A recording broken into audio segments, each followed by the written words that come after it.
আমরা একটি মুক্তিযুদ্ধে আছি। যদি আজকের পরে আর বেঁচে না ফিরি, আমাকে আপনারা ক্ষমা করে দিয়েন। জীবন যাবে, এই লড়াইয়ে আমরা পিছপা হব না। এই মুক্তিযুদ্ধে আমরা হয় শহীদ হব, না হয় বীরের বেশে, গাজীর বেশে আমরা ফিরে আসব। এখানে ব্যর্থতা বলতে কোনো শব্দ নাই। হয় সফলতা আসবে, না হয় মৃত্যুর মুখে আমরা ঢেলে পড়ব। হয় শহীদ হব, না হয় গাজী হব। আর একটা কথা বলতে চাই, যে সকল সেনাবাহিনীর ভাইরা আছেন, পুলিশ ভাইরা আছেন, বিজিবির ভাইরা আছেন, আপনাদেরকে বলছি, আপনারা সেই পিলখানার হত্যাকাণ্ড, সেই বিডিআর বিদ্রোহের কথা আপনারা ভুলে যাবেন না। আশা করি সেগুলো মনে রাখবেন। আজকে সেনাবাহিনীর ভাইরা, পুলিশ ভাইরা, আপনারা যদি জনগণের সাথে এসে, জনগণের কাতারে এসে কাঁধে কাঁধ মিলিয়ে লড়াই করেন, আমাদের জয়টা সহজ হবে।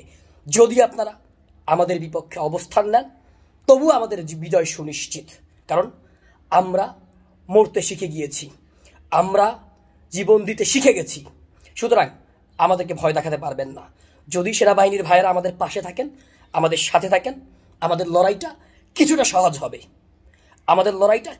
সহজ হবে।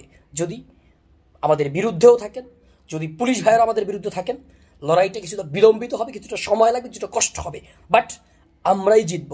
ফাইনাল মেসেজ, যার যা কিছু আছে তাই নিয়ে আজকে রাজপথে আসুন।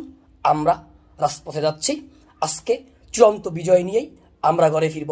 যদি ঘরে না ফিরি, মাফ করে দিবেন, ক্ষমা করে দিবেন। হাসরের ময়দানে দেখা হবে। খোদা হাফেজ।